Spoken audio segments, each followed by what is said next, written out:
Okay, welcome everyone. My name is Tomi Akatunde, and I'm the founder of Modern Maya, a platform that supports Black moms and helps answer their biggest motherhood, life, and career questions through content and community. Today, we're going to be talking about supporting kids' emotional health and well-being in light of the pandemic.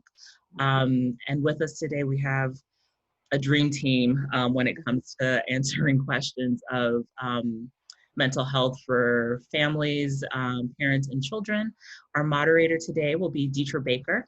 As a licensed marriage and family therapist, Deitra serves her community as a pediatric mental health expert and parent educator. Through her clinical expertise, she provides psychoeducation and strategies for parents to enhance their understanding of their child's mental health. Her expertise and passion provides a safe space for children and adolescents to begin the work of becoming not only mentally and emotionally healthy, but to experience whole self-healing. Deitra is also a wife and homeschooling mom to three beautiful children. She believes that mental health is a huge part of generational wealth. Yes, it is. Thank you so much for being here with us, Deitra. Thank you for having me. I'm glad to be here. And then today also on our panel, we have Malia. Malia is a licensed clinical social worker and a registered play therapist in New Jersey. Malia specializes in working with school-aged children from 14 up to 18. I'm sorry, 4 to 18. She uses the breath and movement as well as her own authentic voice and style to move clients' progress forward.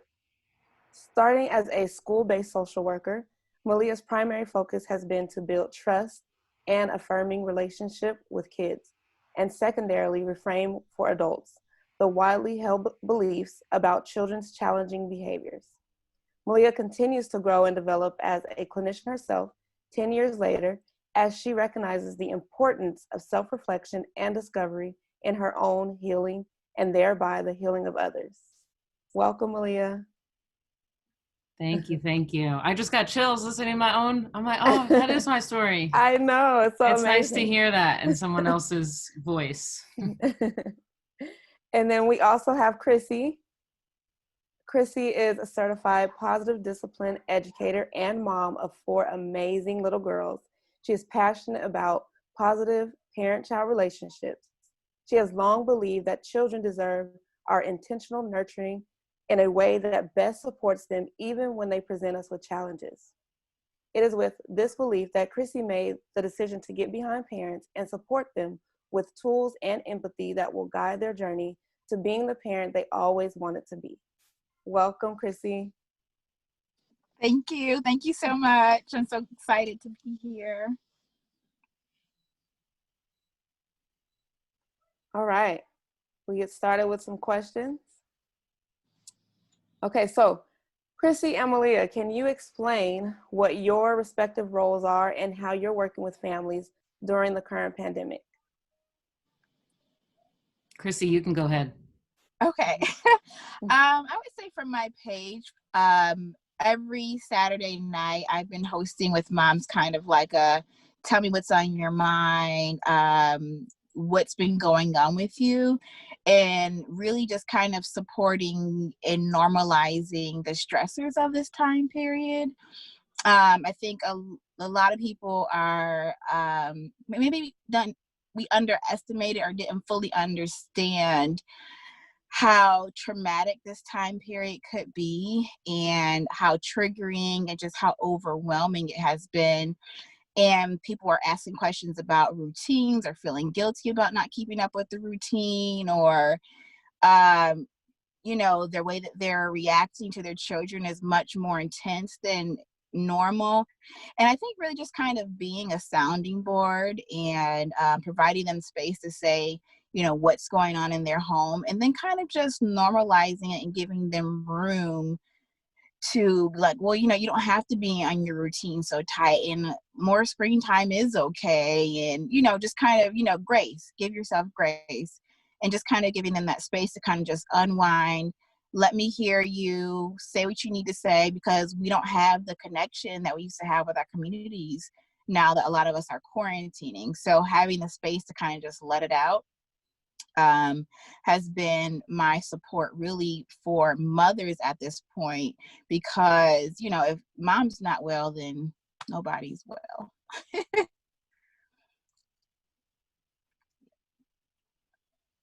Yeah, I love that. Because I think you're offering what I think so many people have lost. And I know as we talk through this, we'll talk a little bit about grief, and I think we think of grief in a way sometimes as like just losing a loved one, but like loss of community, you know, like loss of that. And so it sounds like, Krissy, you're kind of trying to infuse that and build it in a place where people feel safe and heard, which is really important. And I think the connecting thread for me is so as a play therapist, pre-pandemic, I was doing a lot of like just child-facing work, you know, weekly sessions with kids. And then when we had to kind of make the switch, I've really, you know, I had to pivot and do virtual, which play therapy is hard over the computer. But I also felt like there was an opportunity to connect more with parents. So, you know, they log in and I'm like, hey mom, like before you pass the device over to so-and-so, like, let's just check in, like, how are you doing? And not just in that cursory way of like, what's up? It's like really like, but how really are you? And like you're saying, like giving that space to talk about, you know, the frustrations and the overwhelm, and just connecting in that way. I think the way I view it is modeling empathy to like a higher degree. Like I talk to parents ad nauseum, like empathy is the cornerstone of your child's healing. Like we can't work together if you're not going to show empathy. And time again, like we run into obstacles of parents like, I tried that, I did that. And so I just am like, this is my time and space to be like, I hear you, you're hurting. You know, when so-and-so is acting out, like that hurts you, or you feel your child's hurt and you're trying to deflect from that. That's too much for you. So yeah, and in addition to doing the virtual play therapy, I have actually started to see a few clients back in person, which has been a huge relief. I'm a little rusty, but yeah, so it's been like a dynamic shift. And I think hopefully in the positive, just again, offering support and community to those who need it. That's good. So I'm going to ask this of Malia. What are the potential impacts the pandemic can have on children's emotional development and well-being? I've been thinking about this. I mean, obviously I previewed the questions, but I was talking with a friend too about like just the impact of masks. Like we're all wearing masks now when we're out and about. And we were saying like, you know, who is really going to be most affected by this and when will we see that effect come through? I think the 0 to 3 age, and, you know, both of you can chime in if you have, you know, perspective on this, but I think little kids really read a lot of facial expressions, and the fact that, you know, a lot of us are going around like this is, I think, a little bit unsettling and not giving the brain the information that it needs. I think for the older kids, so going up to like 4 to 8, I think just like the loss of like school, and just like that mentality and being routinized in school and say what, I mean, I have my own opinions about schools and I've worked in them, and I feel like as an establishment and institution, highly problematic, racist, all these other things going on within them. But I also think that they were like a hub for kids to build community, to build self-esteem. And they don't have that, and that's hard. And so I know, Deitra, you've been doing this for a while as far as like creating that in your home. But a lot of people, like, this is their first rodeo and they're like, I don't know if I'm doing it right. And I think with a lot of things, like that's part of it, is like, we're not going to do it right. And that's what kids need to see, is modeling mistake making and pivoting and being adaptable and flexible. So, I mean, I think like the continuum is long. There's definitely potential for resilience and kids to like grow and, you know, thrive from this. And then you have your, you know, families and clusters where the resources are limited. And like we said, like if mom's not well, if dad's not well, if caregiver is not taking care of themselves, like that's definitely going to have an impact on the kids. I like that. And I was just actually thinking as you were talking, my 2-year-old, we were out and we saw some friends, and my friend was like, I'm smiling at you, telling her like I'm smiling because she had the mask on. And so she kept saying, I'm smiling at you. So then my 2-year-old started smiling back. But you're right, that disconnect of like, okay, the mask is on. And so my next question actually is for you, Krissy, because I'm thinking like, okay, with 2-year-olds, well, 0 to 3, like they're reading body language, and now it's parents, right? But something that's come up is that the stress and anxiety that parents are feeling, right? They don't know that it shows up in the kids as well, right? Right. And so sometimes kids can't articulate what they're feeling, and if it's stress and anxiety. So what are some signs to look out for that signal that your child is not okay? That's a good question. I think really, usually, like when a child is stressed or if they're having a difficult time, it can be apparent in how they're interacting with their siblings. Sometimes they will regress, right? Like they might start, all of a sudden we're wetting the bed again, or we are wanting to be babied more, things like that, that they have moved past before. All of a sudden now it's showing up as a need again. I think being sensitive to needs, whether we feel like they need that thing or not, and being able to show up for them because they're expressing that they need it, that's really important when it comes to addressing and meeting them right where they are. I think any of us can relate to that. You know, when you're sick, we want our mommy, like no matter how old you are. And you become more needy. You want more attention, you want more cuddling, you want more closeness.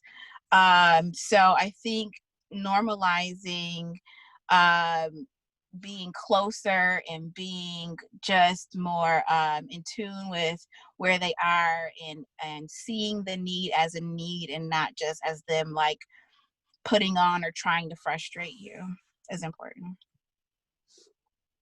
Yeah, and so, and I'm, as you were talking, I was thinking like, how do you help parents? Because I know you work with moms, but how do you help them realize that even sometimes their stress and anxiety can be mirrored by their kids, and like helping them monitor their own stress and anxiety? Right. Yeah. One thing that I always try to notice with myself is, you know, once you get right, when something happens and you get ready to react to it, you know, just doing a check. Am I hungry? Am I tired? Have I had a rest today? Do I need to take a step back and breathe? Just like, you know, replaying it in your mind, not to the point where you're like ruminating and beating yourself up, but, you know, just really doing a quick self-evaluation, and then remembering that children will experience this much like we experience it. If we're experiencing an adventure, they're going to experience an adventure. If we're experiencing stress, they're going to be experiencing stress. You know, even older children to an extent, like they'll miss their friends, maybe they'll have some depression around it, but a big impact of how they experience this is how we're experiencing it. And so just being mindful of prioritizing our own care above all else, because across the board, your care and how you care for yourself, how you show up for yourself is going to set the tone for the home. That's good. Malia, do you have anything you wanted to add to that? No, I mean, I think you hit it. It's noticing yourself. And I think, Tommy, in that the pieces that I wrote, like that was a big thing, is like checking in the physical body. So like, yes, do you need a drink of water? Do you need a snack? And again, that's the parallel is to kids, right? Like they're going to be crankier if they're hungry or whatever. And so you're like the what's it called, the thermostat, right? Like you're trying to assess, and again, like trying to co-regulate with your child. If you say, oh, mom's having a moment, I'm a little hot, I'm going to put the AC down a couple degrees, and that kind of shows them that you're checking in with you to make your environment like a little bit more supportive, right? So I think, yeah, you hit it exactly. I'll add a quick story too. I had the conversation with my girls last week that to remind them, you know, you're not responsible for my feelings. It was a whole conversation I was having on my Instagram, so I made sure to have it with the girls. You're not responsible for my feelings. Sometimes I might be frustrated, et cetera, et cetera. So yesterday, my oldest, Hazel, she says to me, Mom, can you do some yoga? Because, and I had been frustrated. I was. She said, I'm not responsible for your feelings, right? I said, no, you're not responsible for my feelings. She said, can you do some yoga? I said, yes, I'll go do some yoga. Mm-hmm. That's good. That's But good. giving her that language, I think, too, kind of Yes. helped her. And then it helped me because she was like, okay, cool. Not my problem. And it helped me. And I did. I got up this morning, got up a little extra early, did some yoga, and we had a fantastic morning. They got up later on. We ended up all doing yoga together. I had my tea. It was lovely. Like, we were dancing. It was fantastic. And that little bit of difference, I think I did 10 minutes of yoga. It made all the difference in my day. So, and she suggested it. She's 6. That's good. And Yeah. okay, and here's the thing too, because I think sometimes parents don't realize that you can give your kids this language at a young age. So what are your recommendations as far as when parents start to give them this language? Because I think sometimes people think, oh, they'll just kind of happen upon the language to use, or they'll kind of figure it out. But how do you go about giving them the language, and then at what age? So when we started having these conversations, I want to say my youngest was 2 years old, and it was like, mommy's frustrated right now, or I'm frustrated right now. I'm going to stop and take some deep breaths in, or I'm going to give myself a timeout, or I'm going to stretch and touch the sky, like telling them what I'm doing. I'm frustrated and this is what I'm doing about it. Mm-hmm. And then the conversation last week was, these are the things that I can do when I'm frustrated. And I started listing off all the things that I really like that helped me, and invited them to list off things that they felt like would help them. And that way now they kind of know, this is what we do when we're frustrated. That's really good. Yeah, it is like the naming. I think that's such a huge part of what I do in play therapy is somebody just said narrating awareness and responses. That's so much of play therapy for me. The way I practice with kids is like naming my own experience. So there's no judgment about like, you need to calm down. Like, oh, you need to take a time out. I'm always checking back in with what is the experience that the child is generating. And, oh, I feel my heart racing. I need to take a breath. Ooh.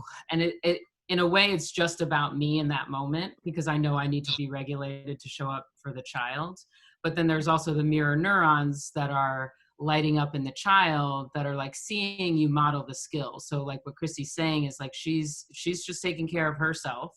And then she's giving her children permission to, one, take care of them, and then also tag in and be like, whoa, hey, yoga.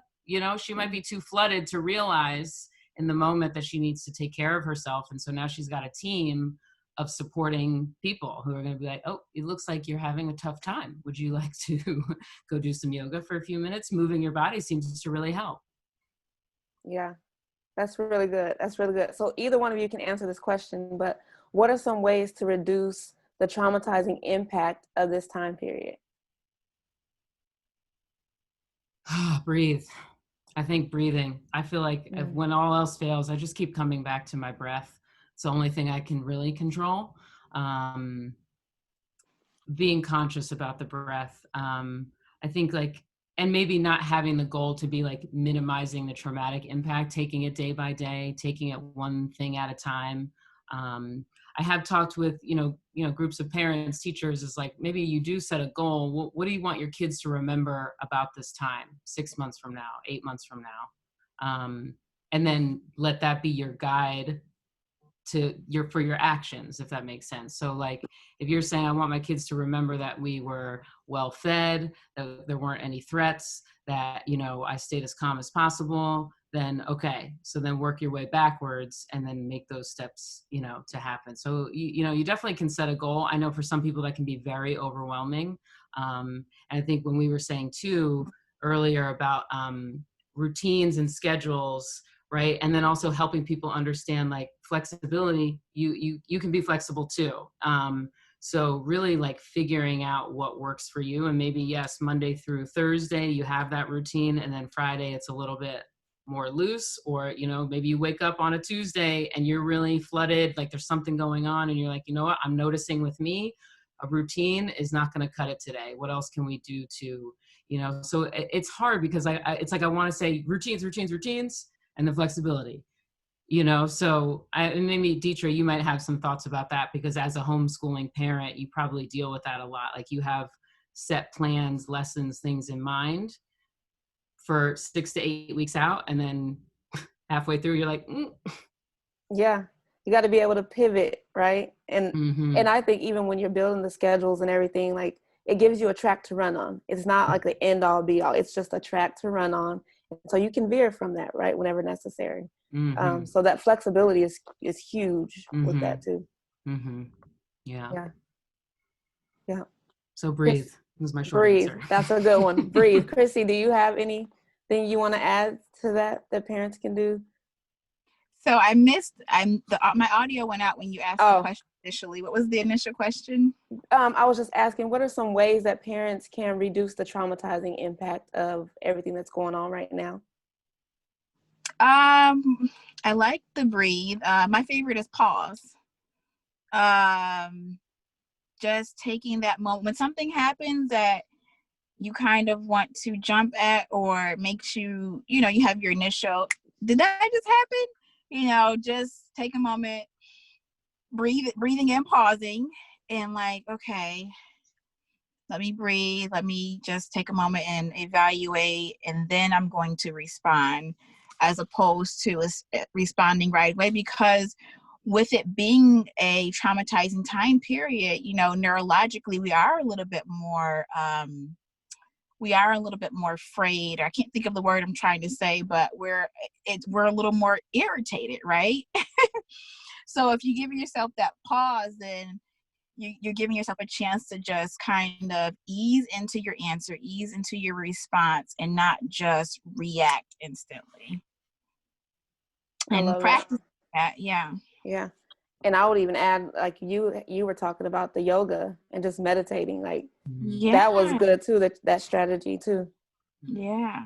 Starting your day with some calm. Yeah, I think, what's interesting, I think the more I do this work, and maybe Krissy, you might have noticed, like meditating and yoga and like body movement, like they're so restorative, and they also show up in different ways. Like I think about like cooking. I don't love to cook, but it is a very mindful activity. Like you really have to be mindful when you are cooking or baking or doing something like that. We're talking about like older people and how, old men like to go out and fish. And I was like, and somebody said something, I was like, but I think that's old men meditating. Like, I just think that that's their form. We call it one thing and we visualize it in one way, sitting, breathing consciously, focusing on your breath, and, letting your thoughts be like clouds.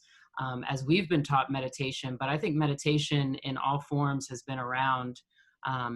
And just like noticing in yourselves, like, where is that showing up for you? Makeup. Like I had a lot of my high school clients, when I worked at a high school the last 2 years, they talked about getting up early and putting on makeup. And I just started to I was like, well, that sounds like really like relaxing. Like, they're like, yeah, I like the way the brush feels. I'm like, yeah, and you're like, you're focused and you're attending to yourself. Like it's self-care in sort of the way that we think about it. But I'm like, it's an act of mindfulness. So I would encourage people to look at where it's already showing up. Cause I know people get overwhelmed. Like, oh, I got to do a new thing. I got to download this app. Like maybe just look at your life as it is and see where it is already showing up for you. Cause I have a feeling it is. That's good. That's really good. Okay. So of course, with everyone kind of being at home more often, whether they're distant learning or whatever it may be, there are parents who have kids with a range of behavioral issues, from mild to moderate to severe. So what advice do you have to help them support their children?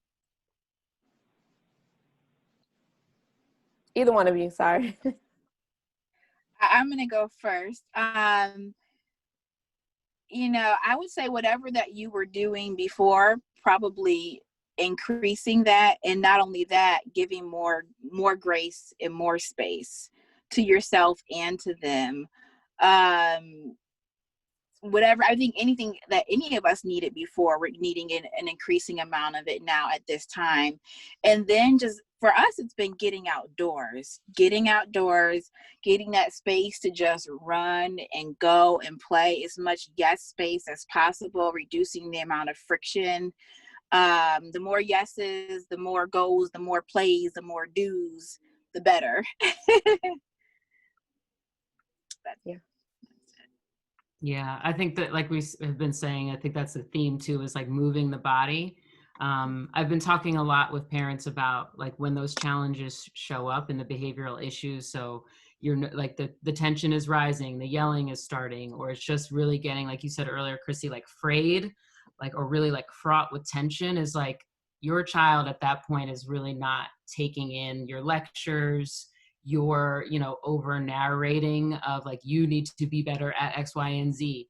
It's like, maybe that's the moment, like Krissy said, pause and be like, all right, we've had this conversation so many times, and it's not with judgment, it's not harsh, it's just like, we've had it a lot, maybe it's time to pivot. Maybe our theme is like pivot and pause. Yeah. Yeah, right. Like there's like, just like thinking like, if what I'm doing isn't working, yelling or over talking or lecturing about like a challenging behavior, it really might be time to be like, you know what, let's just go for a walk. Or those plants look like they need to be watered. Help me, something that's like low cognitive effort, and just, yes, discharging some of that energy from the body. That's what I would, my advice to support in that way is to like bring in the body, use movement, take care of yourself, notice what's going on for you. I definitely, and again, Tomi, I put this in the resources, really, I'm recommending now more than ever that parents get in some sort of counseling and treatment, because this is bringing up a lot of stuff for people. Like you're really, like you said, we're at home, or we're like, the issues are right here now, where before we would go to work, or we would go help our mom, or we would go help so-and-so, like there's no escaping the personal conflicts and problems. And again, I think it's just a nudge to maybe work with somebody who's objective, and to step outside a little bit and talk to someone who isn't in your circle. So I think in the past, especially, the young Black ladies I've worked with in the past, like their moms are like, yeah, well, I talked to, my mom or my, pastor, or somebody who's close to them, but I don't think has the clinical skills to really deep dive and hold the protective space that I think parents need at times. Like, again, like if there's a lot of emotion, there's probably also a lot of like physical responses, like racing heart, like sweating, like things that maybe we want to get away from that are too intense. And so you do need like a clinical support to help guide you through that. And kind of, I would say like, I'm trying to think of the word, like I keep wanting to contain it. Like a therapist is your container, right? And so they're going to really do their best to keep you emotionally safe, where your mom might activate you more than you realize, or maybe you don't say certain things to that close person that, you usually blow off steam to. So I would, so it is like that pivot, that pause, maybe seek out some professional help for yourself, even if it's just 4 to 6 weeks, like just something like a little buffer, to get you through.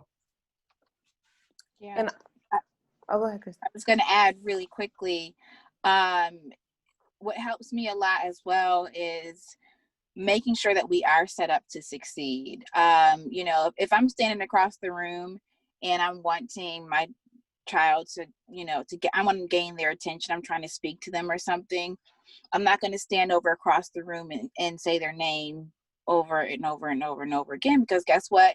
Now I'm getting more and more frustrated because you're not listening to me.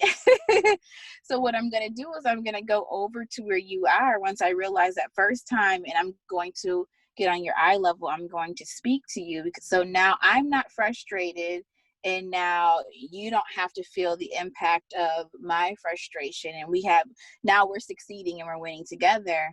And then remembering that, even if you have a child who has that's higher needs or has behavioral issues, is setting them up to succeed by knowing what to expect out of them and remembering what to expect out of them. I'll run through scenarios in my mind, like, this happens and they respond this way, and then how am I going to respond to them? Just to kind of set myself up to start to think ahead of things that I can go through, things that I can try, or preparing my brain to receive that moment. That way it doesn't catch me off guard. I like that. And I think you guys mentioned a lot of good preventative stuff that parents can do to kind of prevent some of those outbursts or behavioral issues. But I was also thinking about, like, in the moment, if a mom has a child that's been tantruming more than usual, or they're not wanting to comply with whatever the teacher is asking them to do for schoolwork. Like, do you guys have any tips or pointers for parents as far as de-escalating those behaviors that are in the moment? Yeah, I would say one thing I often say, and I mean, I'm like, I wonder if I say it too much in the sense that, like, I think I sound like a broken record, is like taking care of yourself. So like, you know, like if a child's already dysregulated and having, you know, a meltdown or a tantrum, like checking in with yourself and just noticing like how activated you are and paralleling it with that might be what your child is also feeling. So if you're feeling overwhelmed, scared, annoyed, at your limit, that is also what is happening to the small person near you. So I'm at my limit. I'm going to breathe. And like, you may really notice, like, I mean, if you really let yourself feel it, then I think you have that window, you have that empathy about like, wow, buddy, oof, must have felt really awful to lose control like that. Cause I felt it in my body in whatever way. And I think like Krissy, you had said, even when you're trying to like get their attention, like getting low as possible on the ground is really important, because when a child's dysregulated, they're perceiving a lot more sensory data as like threats. So, you know, I've had clients who do really melt down during a session. I'll sit on the floor and I'm trying to get as small and as least threatening as possible, because I don't want to add myself to I'm here to soothe and support and co-regulate with you. I can't do that if I'm over you and you're perceiving me as challenging. So getting low, I think one of the phrases is like slow and low, like just really slowing down, because again, your child is like really amped up. They're in that fight or flight activation. So as much as you can, just trying to bring it back to, you're safe, I'm here, find my eyes. Can you find my eyes? You're breathing more for you more than for them, because sometimes the words, again, are not coming through. So less words, get really small, slow and low, and it will pass. Feelings peak and then they pass. I had a supervisor who said that, and now I say it all the time to people. Feelings peak and then they pass. And so knowing that you'll get through this moment, you got through the last meltdown, this won't be the final one happening in front of you. But yeah, those are my my suggestions for regulating a dysregulated situation. Right. I think too, remembering that, you know, when you're dysregulated yourself, the last thing that you want is someone trying to control that moment for you. Like, I need to have my moment. I know I'm one of those. I need to have my moment. Please don't try to convince me to stop crying. Please don't tell me that I'm not hurt as much as I'm hurting. Let me have my whole moment.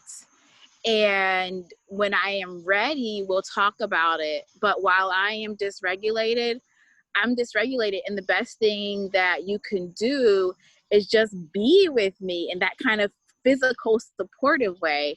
And I think it's important to remember that with children too, and them especially, because they have even less capacity to regulate themselves.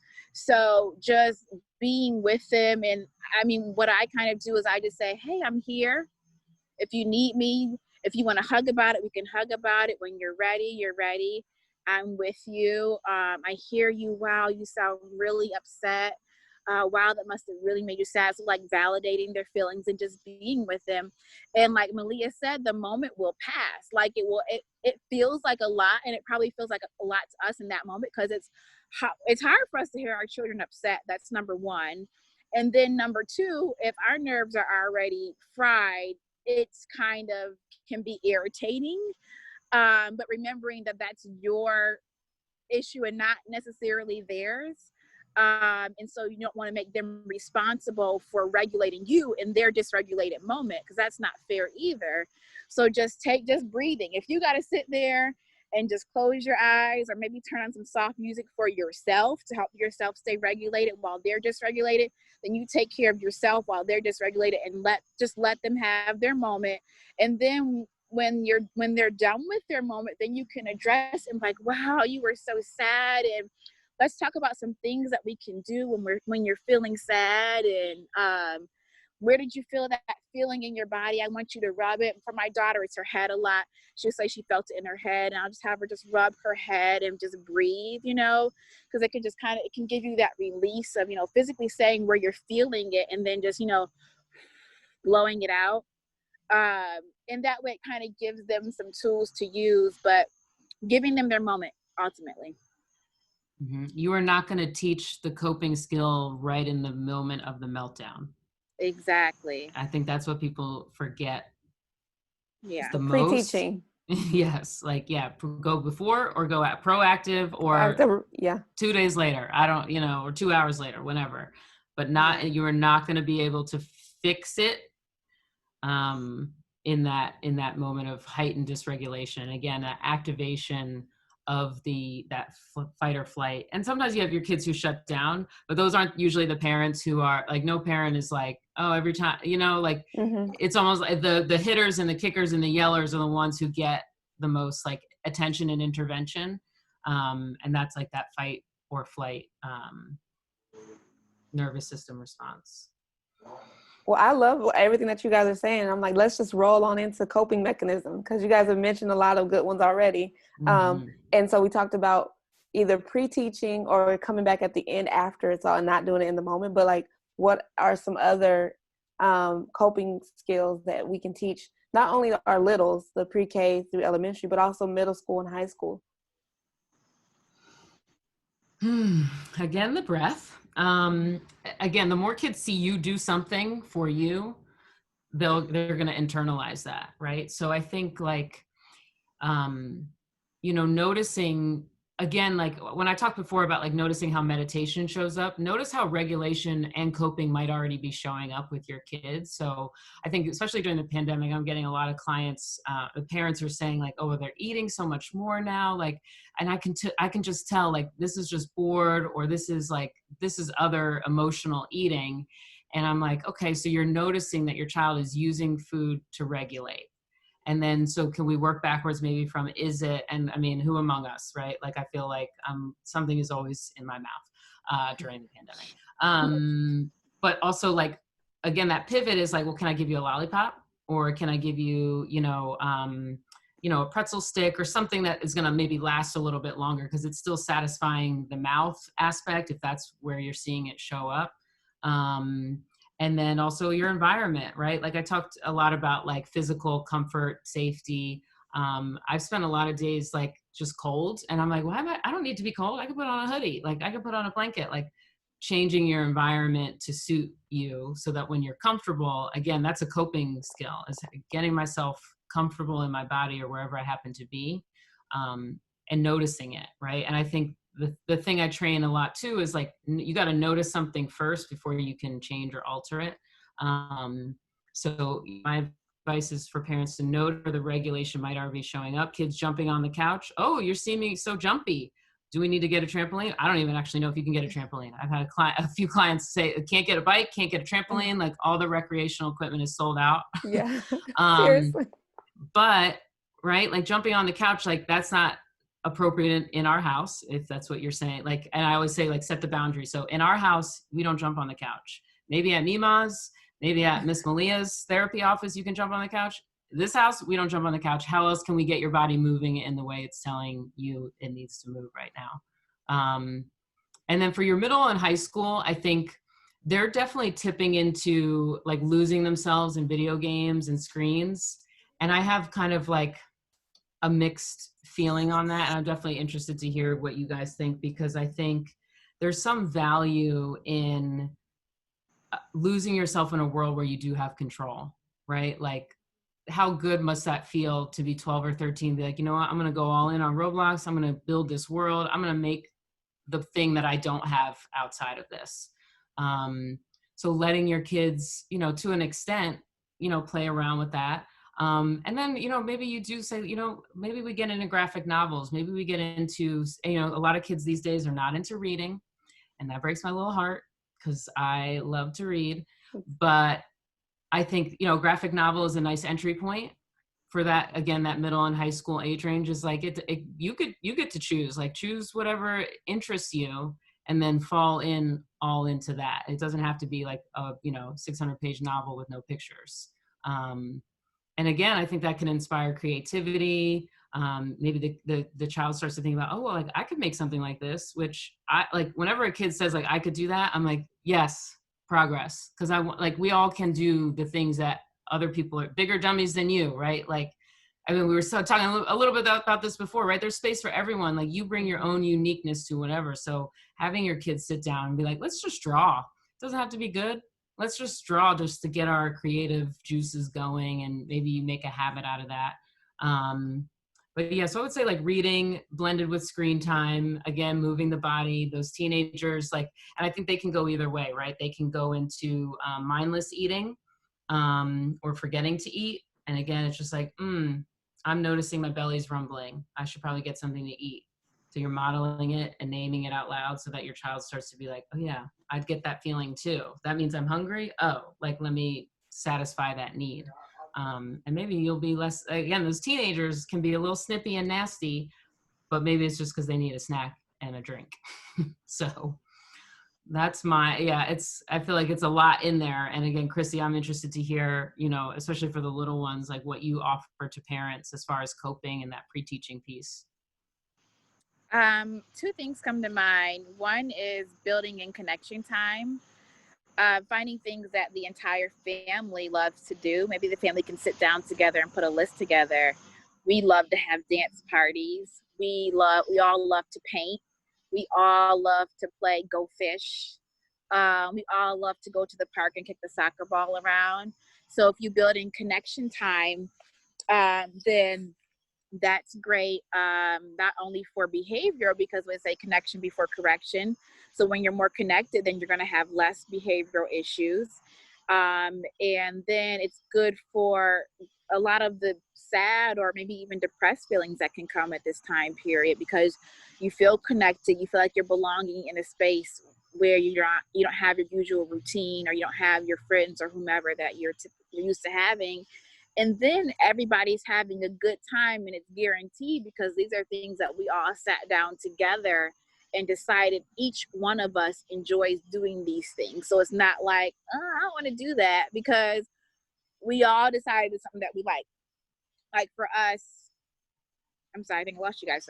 For us, it's a dance party. We all love to dance. So guarantee I can turn on some music at any moment and everybody's going to get up and dance. The second thing is I have a list, even for myself, and this can be for any age group.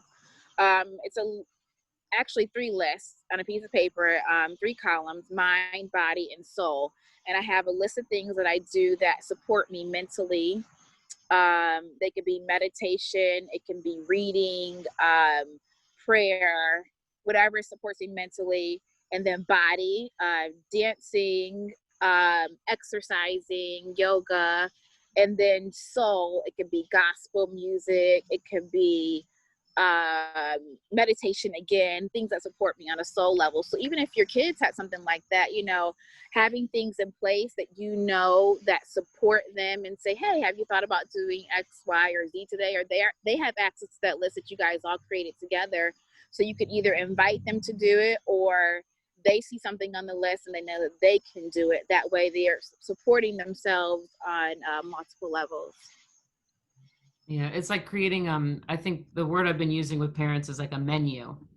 Yes. Because I think what you're saying is like, I think sometimes where parents get stuck is like, we tried the yoga, it didn't work that day. And like, but you need to have a built out list of things that you can pull from. Yeah. And again, you can't do it at the end of a meltdown or in the middle of a meltdown. Like you really like dedicate some time and be like, you know, I was thinking today. And you could even say, like, for people watching this, like you could say, you know, I was watching this really good video and they said, you know, maybe we should make a list of things we like to do together. Yeah. You know, throw it on us and be like, you know, this might sound silly, but I'm going to sit down and do it. Right. And so building out that list or that menu And then, like you're saying, Krissy, is like kids can start to be like, oh, I'm going to do X today. Or, you know, I even right here, I have like a little chart of like a 4x3. So it's like, you can just say like, I don't want to do that. Oh, maybe I'll try that. But it's so totally different, right? If you drop it in and say, oh, you should go do yoga. And like, what if I don't want to do yoga? And what if I'm mad at you right now? At least the list you can delegate to that chart and be like, oh, look at the chart. You need the chart right now, you know?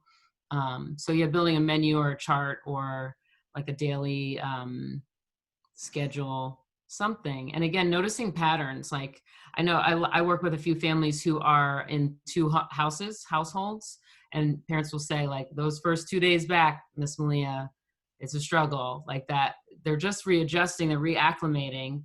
And so I'm like, well, maybe on Mondays and Tuesdays, you know that, oh, we're going to the park first. Before we even get in our door, like, I'm going to bring you from Dad's. We're going to stop at the park. We're going to get something good to eat. And then we're going to go home, you know? So there's some things to think about there. I hope that's helpful for some people. That's good. That's really good. And I was thinking too, because a lot of parents will be like, well, they're not using their coping skills in the moment. Well, you got to have the list so they can know kind of what to try, because in the moment you're not going to be thinking like, oh, I could try this, but the list, the menu gives them the options. They can look at the menu and see, okay, let's try this. That's not working. Let's try this. You know, that's good. So, okay, Krissy, this is for you. And both of you guys can answer, but Krissy, what are some ways to address the need for discipline during this time and beyond? And then what are some emotionally healthy ways to address behavioral issues? The need for discipline. So one thing I like to remind parents, or at least the definition of discipline that I use, is to teach. It's guidance. It's not about punishment. Punishment is more of a revenge or reaction. I'm going to make you feel pain for the thing that you did. Whereas discipline is, let me teach you, let me guide you, let me give you these boundaries, let me help you, let's work on it as a team together. So discipline truly is an ongoing process. For instance, it's putting a routine in place. We know when we get up in the morning, we brush our teeth, we wash our face. Parents don't necessarily think about that as discipline until you're on the other side of it. And it's like, how come you don't brush your teeth? How come you don't do this? Well, on the front end, we're actually disciplining. We're saying, hey, let's sit down and create this fun routine together. That's discipline. And you're doing it at a moment where it's not, and it doesn't feel antagonizing to the child or like you're on a separate team than them. And that's the other thing, is remembering that you are on the same team. Like, if a challenge is being presented, the challenge is not your child. The challenge is the challenge. And let's say the challenge is getting dressed. The challenge is not my child won't get dressed. The challenge is we got to figure out a way to get dressed in the morning, right? So having that approach of being proactive, which routines and schedules are really good for that. Having the lists for coping is really good for that. Role-playing scenarios is good for that. Like, hey, if your brother has come over and take your toy right now and you didn't like that he took your toy, you know, what can you say? What can you do? Getting them to think about things like that. That way the kids aren't rolling around the floor hitting each other. I know sibling rivalry is a big one in a lot of households. So talking about conflict resolution with the kids, right? So now we're being proactive about it. That's discipline. It doesn't have to be you hit your brother, go to your room. We're going to choose the other side of it, and we're going to role play scenarios. What are you going to do if he comes up and hits you? Or well, how do you think that makes so-and-so feel when they get hit? So just getting on the front end of things, not waiting until they happen to imagine them, to talk about them, to role play them, and doing it in a fun and laid back environment is a great way to frame discipline so that it doesn't feel bad, so that it feels more like teaching, more like guiding, more like, oh, Mom, that's a great idea. Oh, Dad, that's a great idea. Or I came up with a great idea. I brainstormed my own great ideas, and I did excellent problem solving myself, and yay, we're doing this together. And so yeah, so treating it discipline as something that you're doing proactively, that I think that's going to be the best way to meet it in this moment. And then let's say that you didn't have the opportunity to be proactive. I think first is going to be regulating yourself, and then giving some space. I know for us right now, a big deal is let's take a breather and let's come back. Or do you guys need some space from each other? Just slowing down the process.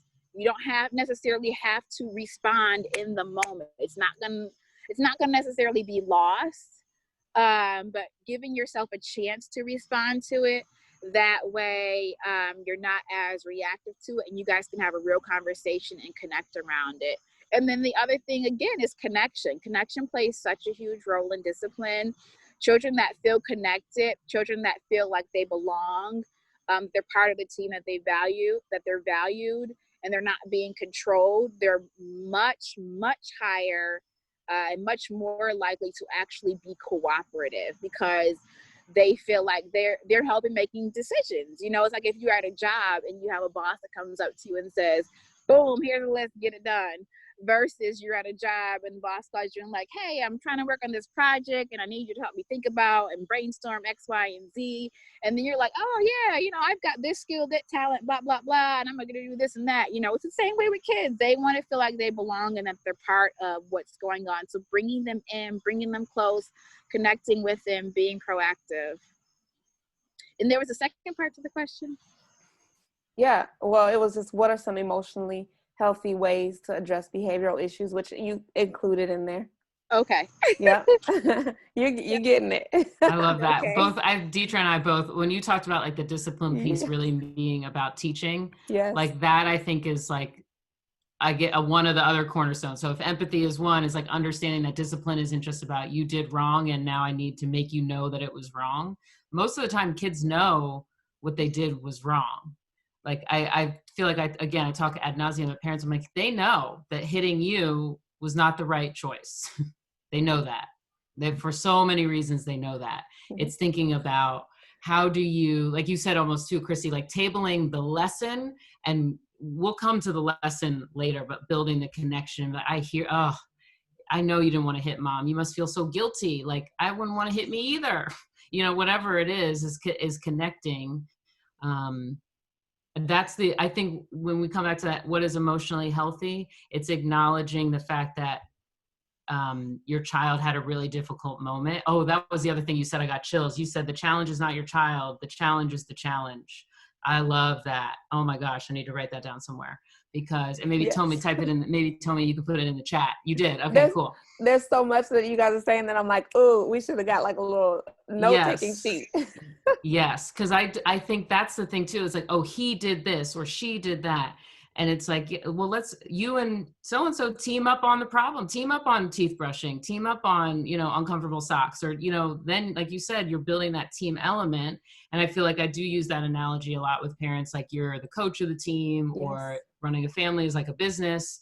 Like, how do you want your boss to be? And how do you want your employees to, feel and receive you? And you said like, it lands so different when you're like, oh, so-and-so, you're so good at all this stuff. Like, do you think you can help me with this part of the project, versus like, do this and come at me when it's done. Like, it just doesn't feel good physically. So yeah.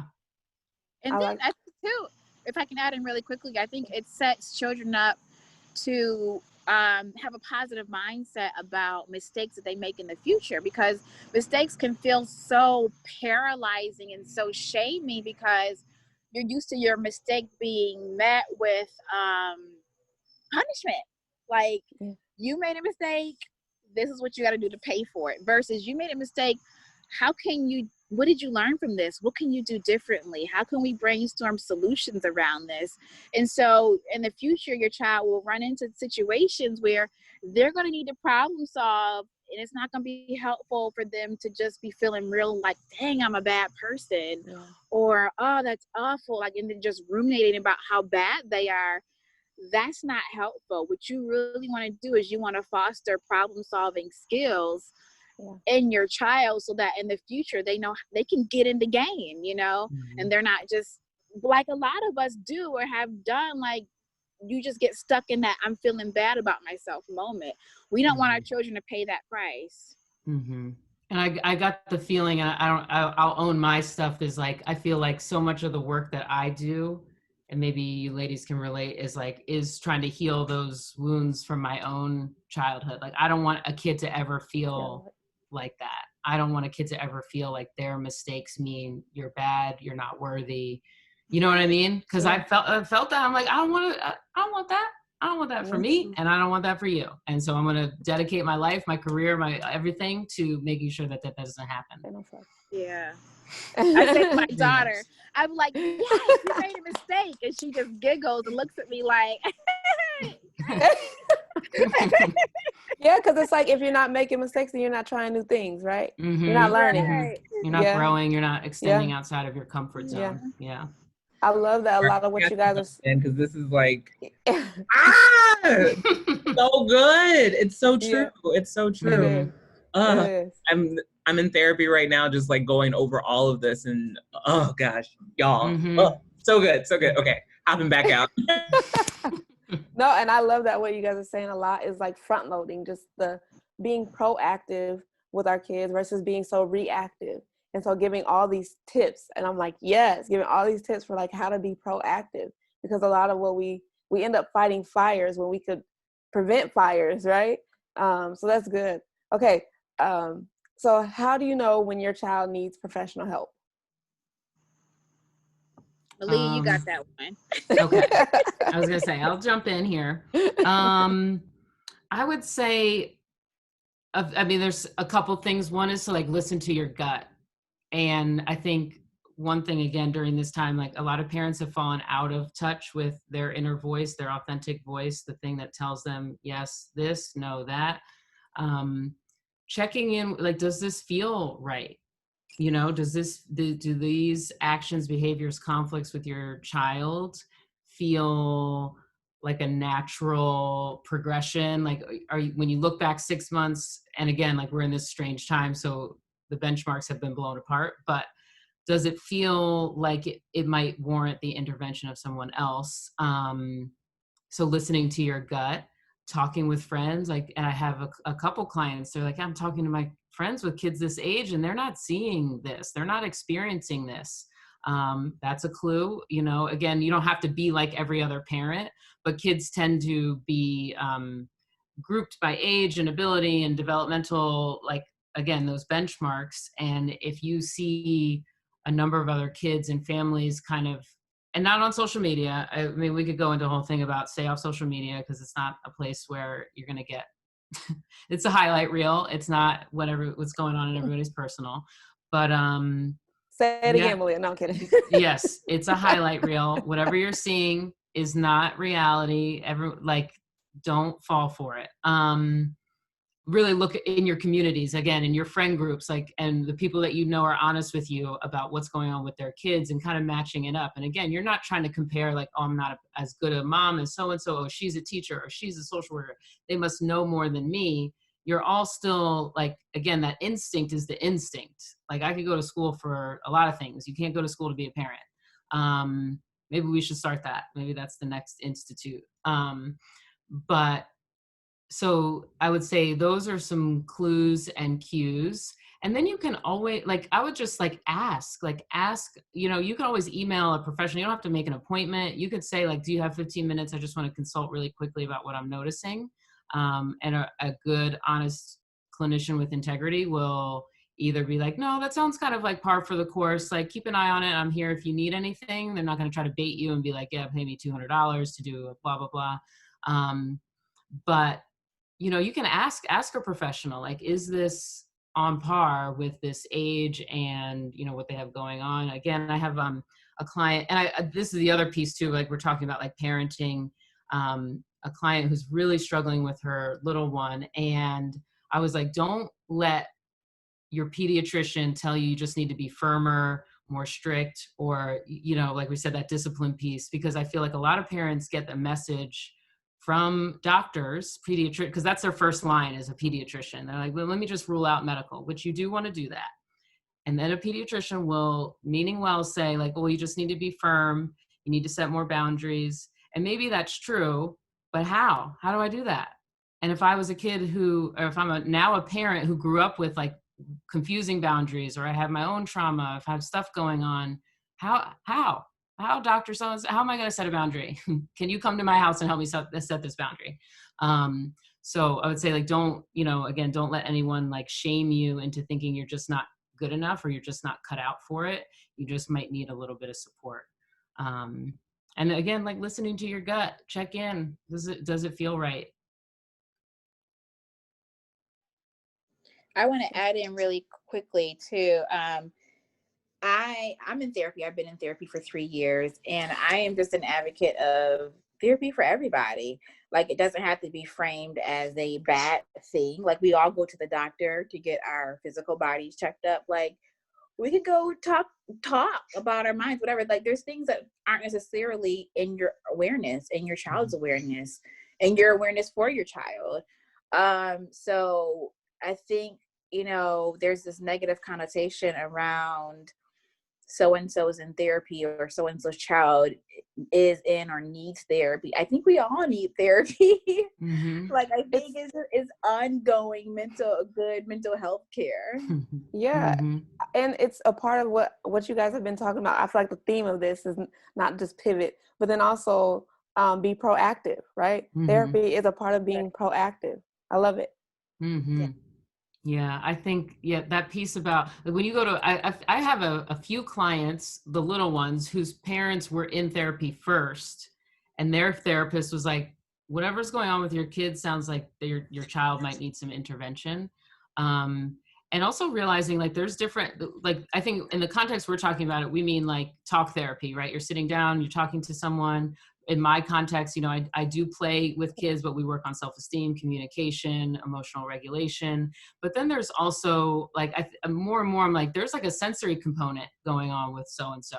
Like, they're just trying to get a need met that we are not really privy to. Like, whatever's, like, the bouncing on the couch. Oh, he must have ADHD. Well, maybe there was something that happened when he was, 0 to 3 that kind of jarred his, body and his one of the senses. There's like vestibular, proprioceptive, and there's another one. But like that, it could be as simple in a way as that. Like, what if just like going to OT, for 6 months kind of like rights the ship, and then your kid who was maybe having meltdowns a lot about, like, oh, I hate being in the car, I can't do this or whatever, some of that stuff starts to settle. So again, I think, like, touching base with a professional. Again, I think I put in there, there's EMDR for kids who have experienced trauma or witnessed trauma, sand tray therapy, again, occupational therapy. There's so many different avenues that you can take that don't necessarily need to be about, like, unpacking your deepest, darkest secrets, which I think culturally there is, we set like a stigma around, like, oh, you don't tell family business. Okay. Maybe we don't, and maybe, and, I think a lot of people too come from backgrounds where, their parents are supporting and helping them, and like maybe grandma doesn't think so highly of therapy. So you'd be like, oh, well, Johnny's just going to get, his time and, process, and I'm going to work on me and trying to shut some of that judgment out, which I know can be hard. Yeah. And Tiffany had said that there's like a cultural difference, how our parents parent versus how we're choosing to. So, yeah. Choosing, empowerment, choice. I think that's the part that's key. Yeah. All right. Y'all are killing it. So here we're going to go to the questions from the audience. So Tiffany and Ashley, if you guys have any questions, feel free to put them in the chat box. And I know we got some questions prior to, so I'm going to start. There was one lady, her daughter had lost her grandmother to COVID, and they were really close. And so she took the news very hard. But since then, she doesn't even mention her. And the mom wants to know, is this normal behaviors? And also any tips on how to best support the daughter on top of all the other challenges that parents are going through and children are experiencing at this time. And like you said, Malia, the loss and the grief, I mean, it's on many different levels. It's not just people passing away, but loss of community, the loss of going to school, the loss of, there's just so many things to grieve right now. So either one of you can touch on that. Well, I mean, you just said it, like, right? Like, that little girl can be so overwhelmed by sad feelings that it just doesn't feel good to linger there at all. So she might like, and I think when I talk about what's normal in grief is nothing and everything is normal. All the expressions and none of the expressions, like there's no normal. So I think it's so hard. Like my heart goes out to, I mean, anyone who's lost someone, period. Like losing a loved one during this time, especially at the beginning. I think April, like I had a client whose parent passed away, and like the funeral was like 6 people. And it's like funerals, in my experience, have been, yes, they've been sad and emotional, but they've also been really like healing, because you get to reconnect with family that you maybe haven't seen.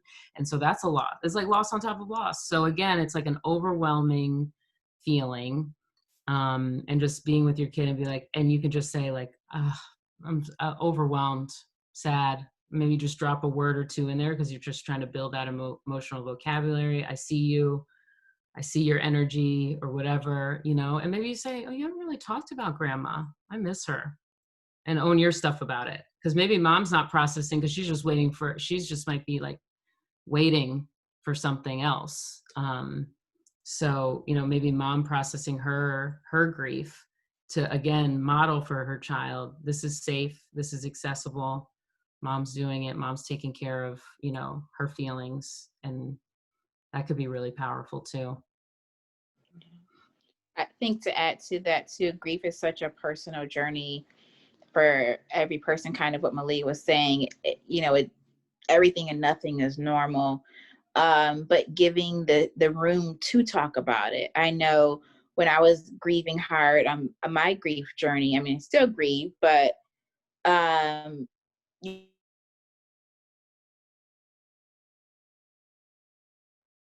talking about it, because it can be odd. They don't really know what to say to you, and it becomes really Krissy, we're fast, losing you. and then sometimes feelings. Oh, can you hear? You're breaking up, There, Krissy. You're breaking up. We got you back. Let me see if I can reconnect.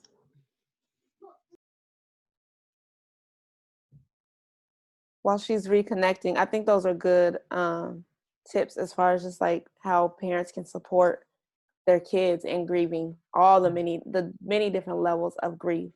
But Malia, do you have any other tips of like just how they can, I know connecting, you guys were talking about I mean, I guess depending on the age, I mean, I talked a little bit about this before, as far like creating, making something, sitting down and be like, you know, I just want to, like, grandma really loved flowers, I'm just going to draw some flowers for 20 minutes.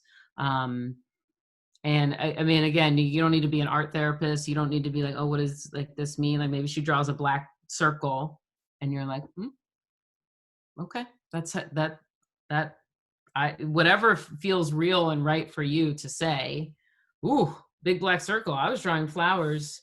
You're drawing a big black circle. We're going to put these up, you know, for grandma to honor her, or whatever, however you want to display them. I would say, you know, visiting, you know, a special place. Like it doesn't have to, you don't need to go to the grave. Like I feel like I haven't even been to, I haven't visited any gravestones of people in my life who have passed away, but I do often think of them. We drive by a restaurant. Oh, remember we used to always get pancakes there, or, you know what I mean? Like memories that maybe churn up some good feelings. Like maybe that's what you're trying to bring up. I always say to kids, I'm like, well, what were the great things that you loved about so-and-so? You know, what did you love to do together? And, you know, how do you recreate those traditions? You know, and honor the memory of that person. And again, for the parent to do it too, I think is really important, right? And I think sometimes that disconnect comes up when parents kind of deflect to the child, oh, he's not dealing with it really well. Well, what about how are you dealing with it? Because he's probably taking some cues from you. And it could go both ways. Like maybe my mom is maybe mom is effusive, maybe mom is too much, right, with her expression of grief, and the kid feels like, whoa, this feels overwhelming. Who's regulating this? I feel out of control. I'm going to stay over here. So for the parents to check in, like, how am I navigating my grief process? Again, there's no right or wrong. But again, are you processing it with a professional who's like guiding you towards self-regulation? Which I think is important. And I think, was there other parts of the questions, like especially for that grief piece? It was just any tips for like supporting, Mm-hmm. and I like that what I heard you saying was a lot of mom feeling comfortable with taking the lead on the conversations. I think a lot of times parents try to wait for the kid to bring certain things up, but like you're saying is go ahead and feel comfortable with taking the lead, and also with you being able to process it with someone else and having your own therapy, then you feel more comfortable with taking that lead. So I like what you were saying. Krissy, can you hear us? You back? Yes, I can hear Okay. you guys. Okay. You hear me okay? Yeah. Did you lose your train of thought, or you want to pick up where you? I was really just saying that, grief is it's individual to everybody, and giving the safe space to talk about it, because it can get awkward. I don't know what mom's relationship is to the grandmother, if that's like mom's mom, or if that's the paternal grandmother, or what the relationship is. But if she has the space to actually talk about it without it being an awkward situation, or worrying about how mom's going to feel, or trying to hide her feelings, or making sure that there is the room there to have the conversation, or even just creating maybe even crafts. We're going to make something with grandma's name on it today, or opening up the opportunity for that, to express grief in a different way. Mm-hmm. Yeah. Mm-hmm. That's good. Yeah. That was good. Okay, so another mom says that she has a child that challenges her on a cellular level. With that said, she needs to find constructive ways to bond and to be affectionate with him. And do you guys have any tips? A cellular level, so that's deep. Deep. She's whatever she's saying. She's like, deep. This, I'm feeling it in my body, all over, deep. Yeah, that can be. I mean, again, I defer to a professional. And Krissy, because you specialize a little bit with the maternal mental health aspect, or Deitra, do you also in that 0 to like pregnant moms? Are you in that realm? Go ahead, Krissy. I mean, to me, that sounds like mom is saying that she's triggered. And I think that's something that mom probably needs to address, what her triggers are, or try to, dig into some self-awareness, maybe meeting with a professional to see what her triggers are.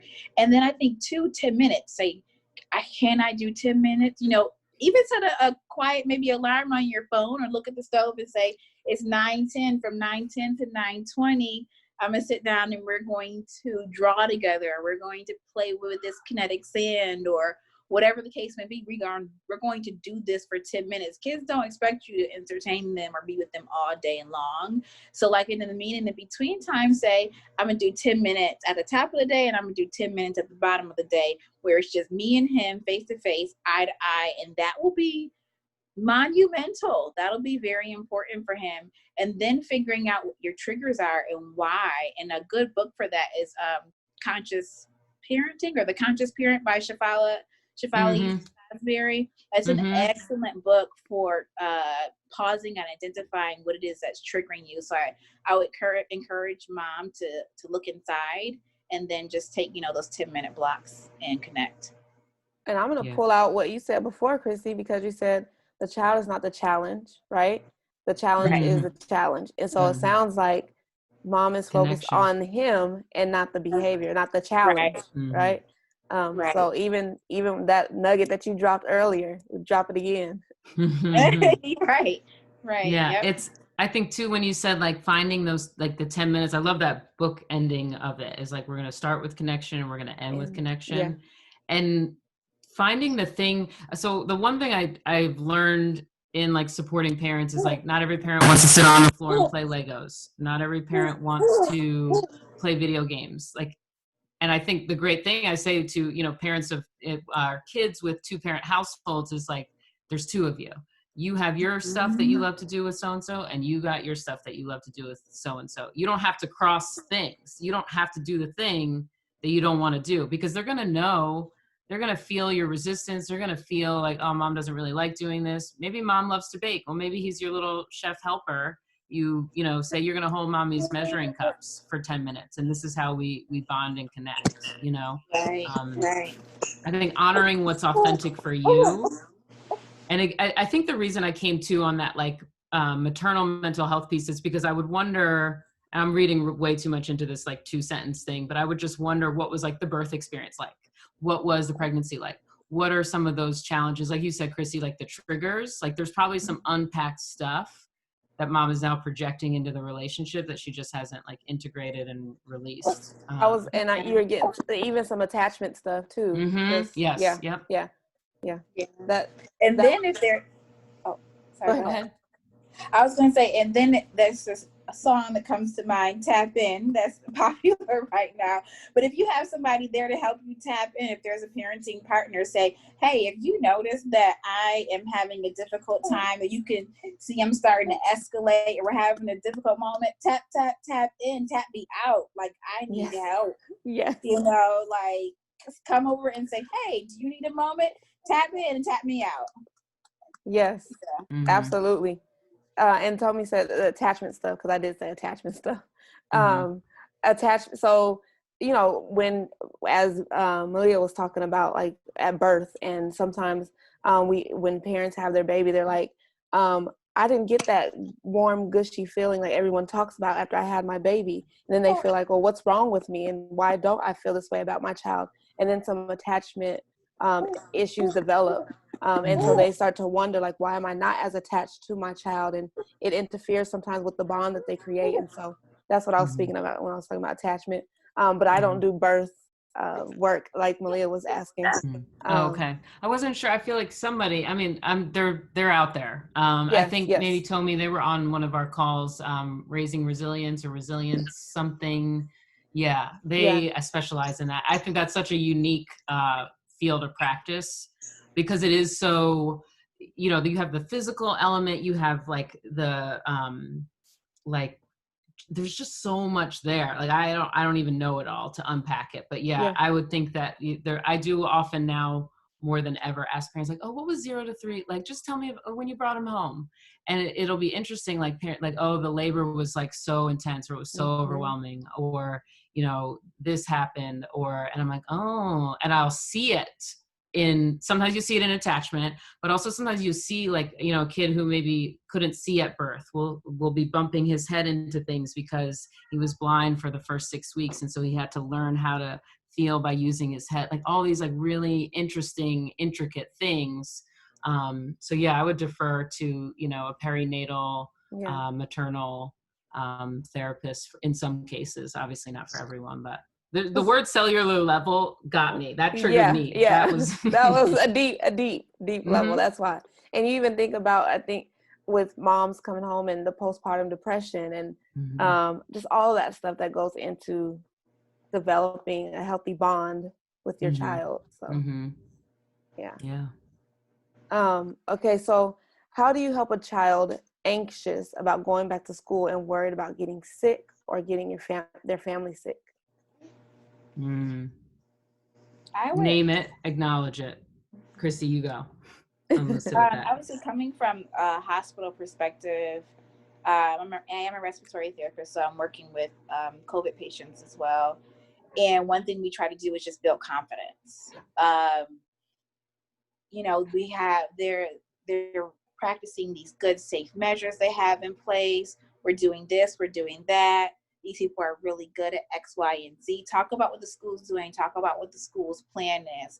Talk about what it's going to look like. You want to build a lot of confidence that we got this. You got this. No matter what, it's going to be okay, and we're going to be okay. Not necessarily playing down their feelings, like acknowledging and validating their feelings, but also building confidence in the capacity to be able to handle it and in the measures that are in place. I keep going back to what you said earlier, Krissy, on certain things, but you mentioned with your girls that I think your daughter said, I don't have to take this on, kind of like this is how you feel, this is your thing. And so even reminding our kids, like, you don't have to be afraid about the family getting sick. That's not something that you need to be worried about, concerned about. I will taking care of you. Right. The school will protect you. Your teachers will protect you. I will protect you. You know, That one, it's hard. I think, like, the anxiety stems from a lot of different, I think that's like the thing about COVID is like, it's hitting all the anxiety buttons. It's like the unknown, the threat to my physical health and safety. There's two other ones that I sometimes forget. But it's triggering a lot of them. And so like you said, Krissy, is like naming what at least the predictable features are.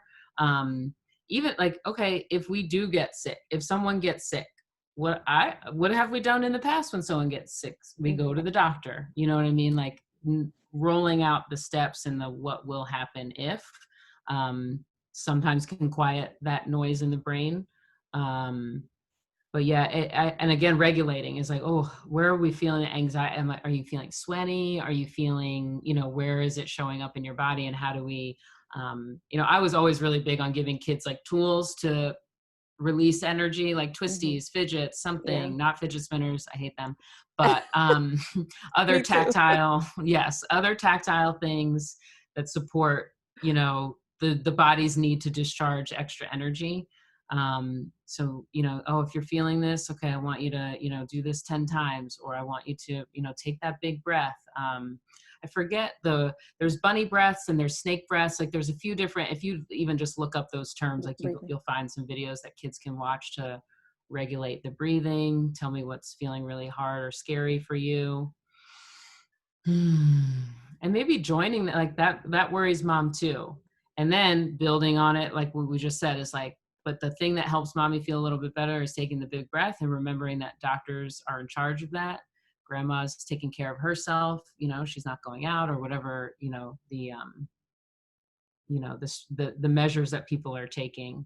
But yeah, it's definitely, I think that when going back to that first question is like, what is the impact? I think that's probably going to be the biggest impact is people's anxiety around health, germs, transmission, stuff like that, which again could be positive because kids were, I don't know if you guys saw that GIF of the kid licking the plexiglass at the basketball thing. I missed that one. But Tomi's got all the GIFs. She's the GIF queen. But yeah, I think that's one of the big impacts is that kids are going to feel, many people, the other day I went to CVS. I was in there for 6 minutes.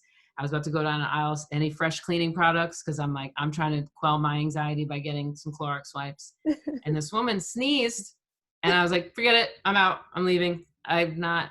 Nope, can't do it. And even before, like, would I really have walked through this woman's sneeze? Probably not. But I was a lot more hyper vigilant. I was like, nah, not today. It doesn't matter what's down this aisle. I don't need it. She needs it. She needs all of the help in that aisle because I can't. So that's her aisle now. Yeah, yeah. And while she's there, just go ahead and spray that light. Right. Spare down. So that's that. Okay. Yeah, I think.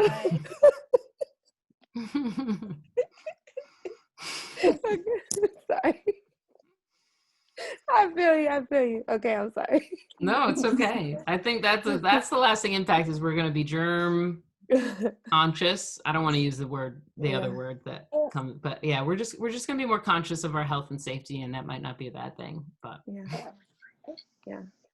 Okay, so in this time, like, how do we help kids develop new social connections if they don't have many existing ones? That's hard because every family is so different. Krissy, you probably can speak to this. You have 4 girls. Yeah. Who are they hanging out with besides each other? They're bonus siblings. I mean, so what I have seen and what I have heard of is families developing pods. And those pods are based off of your standards of quarantine. Mm-hmm. So like we are strictly quarantining X, Y, and Z ways. And they are also strictly quarantining X, Y, and Z ways. And we both commit to this protocol and practice. And based on that, we will hang out together. And so really having standards around or having understanding around what your standards and practices are between families and then choosing like maybe 2 families that we all agree this is our pod and this is where we're going to keep it. And if we someone comes into contact with something, or we are going to step outside of this agreement, we're going to honor the boundaries of the pod and let everybody know what's going on, and that kind of thing. And then keeping in contact. My girls are getting ready to do a virtual dance class, so the tablet FaceTime, that's still a great way to stay connected. My daughter now, she gets her tablet out and she goes down the list on FaceTime and calls everybody until somebody answers that phone. But she loves that. She's like, who's next? We should line them up.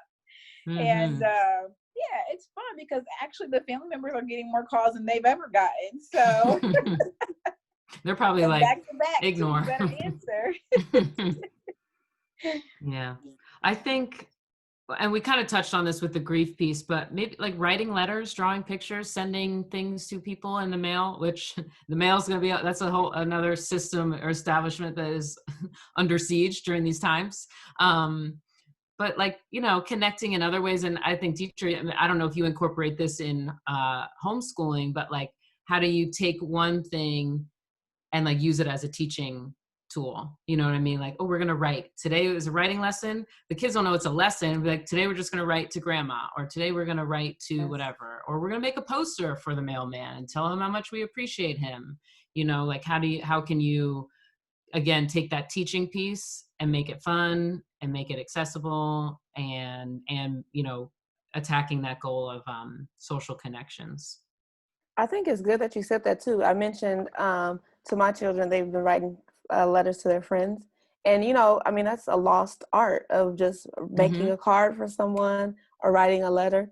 But my daughter wrote her best friend a letter and she got it, and her best friend called her and she was so excited. And, they FaceTime or whatever. But even that is like just the connection that brought to them, because they hadn't seen each other in a while. It was so beautiful. And so thinking about just things we used to do, right? Sometimes it's just thinking about like back in the day, what did we used to do to build that connection? Yeah.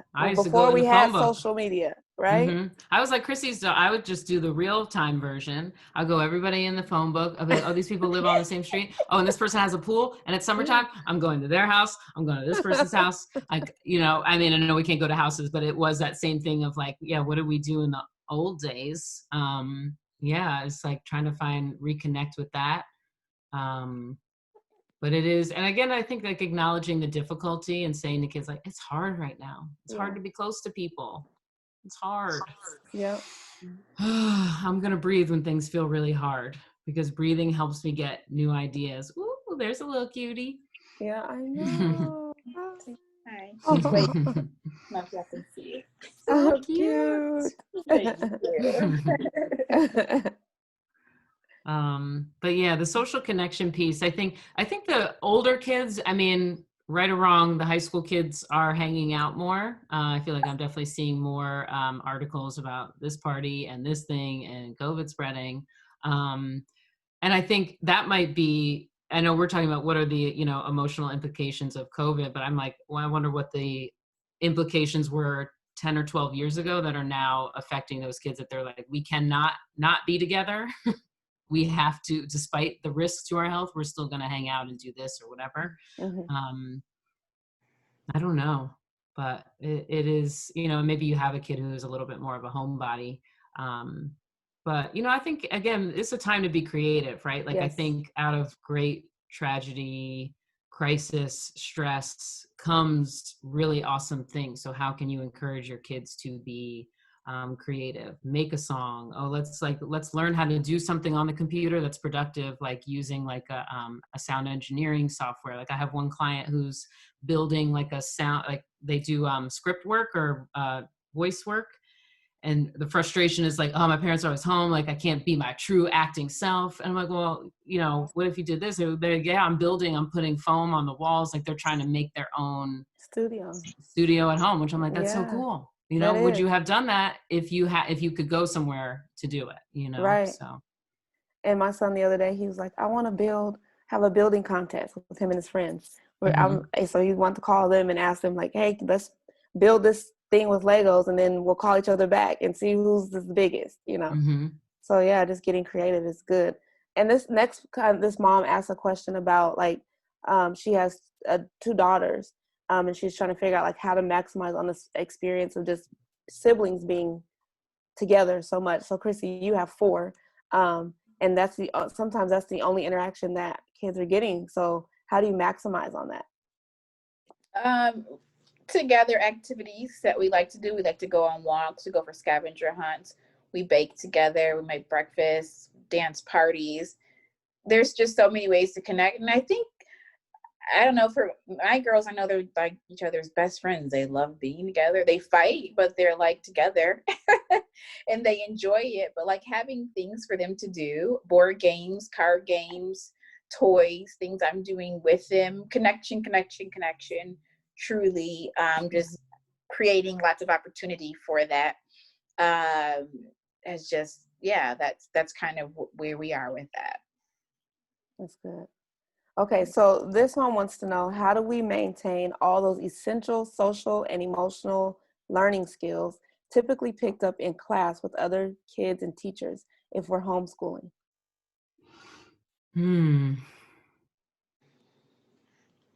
That, I think, that, again, that's like a loaded question. And I think, again, I'm interested to hear what you guys think as far as like some of it's unlearning. What was like, I think many of us hold school on this pedestal of a place, of an institution, an establishment. And I think, sure, there were definitely some pros to it. I think maybe there are some things that kids could stand to unlearn. I know that's a big term right now, is unlearning and unschooling. And Tomi, you touched on that this week, right? The unschooling piece. Yeah, I would think, I feel like schools were really struggling with the social emotional learning piece. From my experience, it was a back burner, low effort, not highly sustained effort to infuse social and emotional learning, which felt really frustrating as a social worker, and a person who was really I was not bumping heads, but my clientele and the kids I come into contact with the most are the ones who struggle the most. And I felt like, I'm like, they're not getting supported. Like the adaptable, flexible kids are thriving because they're adaptable and flexible. Like how are we, again, that pivot, like how are we pivoting and like maybe making a little bit more, maybe maybe we can use the pod idea too, is like, how do you link up with a family that maybe you see those kids, you're like, oh, that person has grit, or that person, that kiddo is a little bit more resilient. I want my so-and-so to link up with him or her to get that exposure. I would get clear on what your social and emotional goals are for your kiddo. And then again, working back, like we talked about before, is just working backwards from there. Like, what do you want? Do you want them to be more resilient? And does that mean you like create opportunities that feel like mistakes and you're like, oh, but you did it. I saw you really trying really hard. And that's that praise versus encouragement piece that I think we touched on in another talk. But I mean, you could do it right at home. Again, like some of this is self-work, right? Like how do you tackle some of your own response skills as a parent? If you're saying, oh, I want so-and-so to be resilient, well, how are you creating those opportunities? How do you respond to mistakes already? Or is the message that your kid is internalizing, oh, mistakes don't get made here because it's too much, it's too overwhelming. So yeah, my challenge or pushback on that is just to be clear about what that is. And again, I'm transparent in that I have a little bit of chip on my shoulder about school stuff, but I'm gonna sit with that. I'm gonna own my stuff. And take a breath. We all do. I guess she's a homeschooler and I'm a wannabe unschooler, but my kids are in traditional school. But I think right now, COVID also is presenting the opportunity for us to highlight social emotional relationships in your home. Like how often is that forgotten or lacking because we're so busy outside of the home doing X, Y, and Z. I mean, yes, it's important to do those things outside the home, but right now we have such a great, huge opportunity to really be honing in and developing some awareness as a family on, what are some things that we could tweak, some things we could do differently? What are maybe some blind spots that we have? What are some things I would like to improve? We've got all this time together. let's really tap into that and look at what we could be doing differently. And then as far as like, them interacting with other people, like where people are ordering takeout more, have them call a takeout order in, or have them, doing the grocery order, have them, whatever the case may be, there are different little opportunities for them to interact within their community social distantly, allowing them to take the lead. And, so now we're interacting with not just children our age, we're interacting with, the librarian or the cashier or whoever the person may be that you're interacting with. Life skills. I feel like Life skills. I've been skills. saying, yes, I've been saying, I got this little box, I'll show it and maybe tell me you can link it. It's on Etsy. It's called A Little Box of Ideas, or the Idea Box. Okay. So they have all these different ones. And if I jump on a Zoom with a kiddo, usually like the 9 to 12, like I won't really do this with a younger person because some of it is like change a light bulb and I don't want them doing that by themselves. But yeah, like who's someone safe on your street that you could go, if mom falls down the stairs or you know what I mean? Like those kind of skills training that, again, Krissy, like you said, like this is such an awesome opportunity to build the common sense that we're always complaining that kids don't have. Right. Kids can't write checks. Right. Well, someone needs to teach them. Exactly. Yeah. I still feel like I can't, like my husband and I were just talking about this, like the tax stuff, like this stuff is so confusing. Like, why didn't somebody spend weeks and weeks teaching me how to fill out a W-2 or a W-4, or, you know what I mean? Or like, hey, you want to be an entrepreneur? This is what you need, like how to get an LLC or whatever it is. And again, like you do need to scaffold. I love the thing about the phone call, because I still hate calling any place to do anything, but like making a doctor's appointment, like, how many kids are still being like, Mom, can you just do it for me? I don't want to. I like that. Actually, I don't know what study it was, but they said that the average American family spent 37 minutes a day together. 37 minutes. And so now, like, you think about it, like now's a time where you have time to invest in teaching those life skills and teaching those social skills. And so instead of, I think sometimes we get so caught up on thinking about what we're missing, that once it's gone, we're going to be like, oh man, I should have took the time to do this, Like teach how to do a load of laundry, unload the dishwasher. And again, things that you need to scaffold that, again, when kids come to me and parents like, oh, they don't do this, they don't do that. I'm like, well, did you show them? And did you show them 25 times? And did you show them? Teaching. Right. Did you show them in the morning? And did you show them in the afternoon? And did you show them in the evening? And did you figure out which time of day it was most effective? You know what I mean? Like those are the things that, yes, like this is such an opportunity. And parents, I think some people are like, oh my God, my kid's going to fall behind. Behind who? We're all like, behind what? Yeah. So I'll step off my soapbox and breathe, regulate me. I'm not getting on my soapbox because this is not my thing, but I'm like, but Krissy, you have anything you want to add to that? Nope. No? Tiffany, do you have any questions that you would like to ask either Malia or Krissy? How do I get the chat? Oh. Tiffany says, I've only thought about what they're missing and not on what they stand to gain by being at home and establishing the SEL here. That's good. Yeah. These are the things, and again, I don't know, Deitra and Krissy, if you feel, I sometimes feel like compelled then to like shout this from the rooftops. And then I'm like, you know what, I should just chill, because I also don't want to like I don't want to place the shoulds on moms, because moms already get it bad enough from other forms of information. Like, I don't want to be like, oh, you should not be doing this. You should. Like, I don't want to be a person who is shaming people for not knowing. You know what I mean? Like, I don't know. I just got a feeling of like, oh, I want to go to Facebook right now and be like, copy paste what Tiffany just said. Think about what they stand to gain from this. Listen, people. And then I'm like, let me just dial it back. One, I'm not a mom. so I feel like I need to know my role and place and space in that is like, I'm a therapist. I support children. I support parents, but I'm not a mom. I don't know what that life is like. And I want to name that up top. You know, I don't know. I just don't want anyone to feel less than in the information and the suggestions that we provide. It's all just a suggestion. Again, listen to your inner authentic voice. But I think it's natural and normal for parents for us to think about what we're missing out on. I think just in life in general, we have that kind of perspective a lot of times. And sometimes it just takes a nudge from a therapist or, you know, someone else to say, well, they might be missing this piece, because relationships outside of the home are so important. Like, I would never say that they weren't and that they are replaceable, because they're not. But here's what they're gaining, which they were missing this before, you know? And so now it's like you're heavy loading on this side, but they're going to have that once again, you know? Yeah.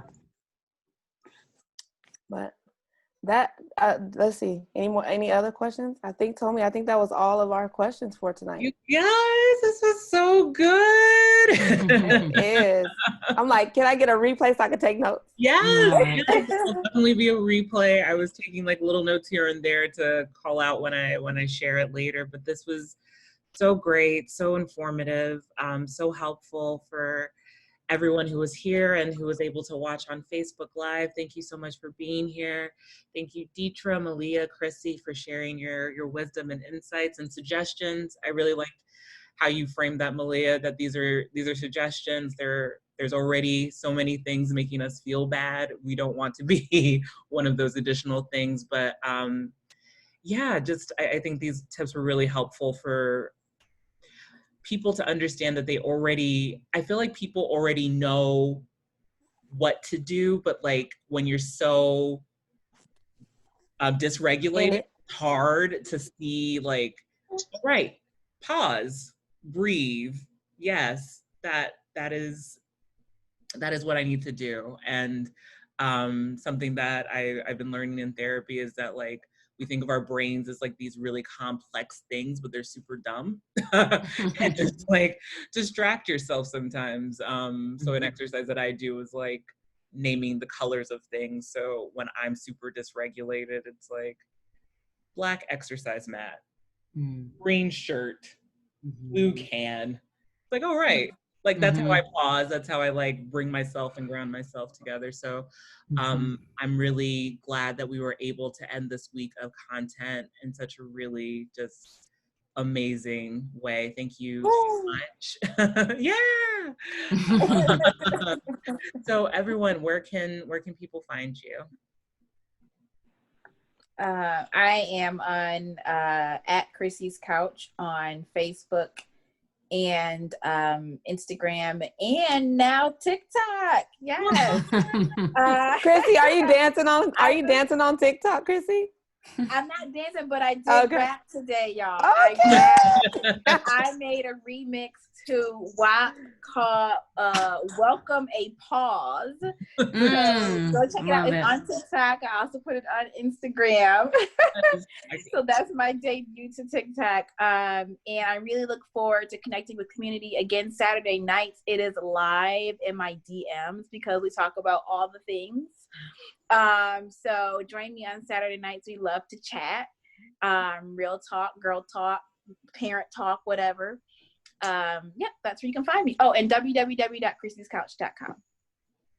Yay. Awesome. Where can the people find you? So since our last, when we did Mom's Night in April, I was like, I'm not on Instagram. Don't try to look for me. I have a website and I do therapy in New Jersey. And then May, June came and I was like, I guess I'll make an Instagram. So you can find me at Shore Play Therapy on Instagram. I'm also in the process of building a website. My goal is really just to provide, obviously, clinical play therapy services to kids, parent support. And I also, when things do settle to some sort of normalcy, I would love to do some academic support, engagement, just like that reframe, and just supporting teachers, anybody who works with kids and who's trying to figure out how do I deal with these challenging behaviors. And Krissy, I'm probably going to steal your thing. I will give you credit. Krissy said, the challenge is not your child. The challenge is the challenge. I love that. That should be your banner, your neon sign. So yeah, you can find me on Short Play Therapy. If you're interested, you live in New Jersey and you would like to inquire about therapy services, you can visit www.therapyinstitutenj.com. And yeah, I so appreciate this. I like sharing my ideas and sharing community and kind of, connecting with others. So reach out. Thank you, Tiffany, for hanging tough with us the whole time. And whoever. Oh, I know. Thank you, Tiffany. And Deitra, where can people find you? So I am at The Teaching Wife on Instagram, not so much on Facebook, but on Facebook. But I'm also switching over to Deitra Baker LMFT on Instagram, and I'm switching my website from The Teaching Wife to DeitraBakerLMFT.com. Look at that. Look at us making moves in the pandemic. Such an opportunity. Like you said, Krissy, it's such an opportunity. And I think we just got to grab it. Grab it. Yes. Reimagine it. Yeah. Yes. I know it's almost 10, but I feel so energized from this conversation. Thank you guys so much for just everything and being you. Tiffany, yes, thank you for being here, and everyone who is on Facebook. We appreciate it. These conversations will be on Mater Mea and our YouTube channel and Facebook page, so you can revisit it and just call on Malia, Deitra, and Krissy anytime you're in it. Just remember what they shared today. So thank you so much. Everyone have a great night and see you online later. Bye. Thank you. Thank you, Tommy. Thank you. you. Bye. Goodbye.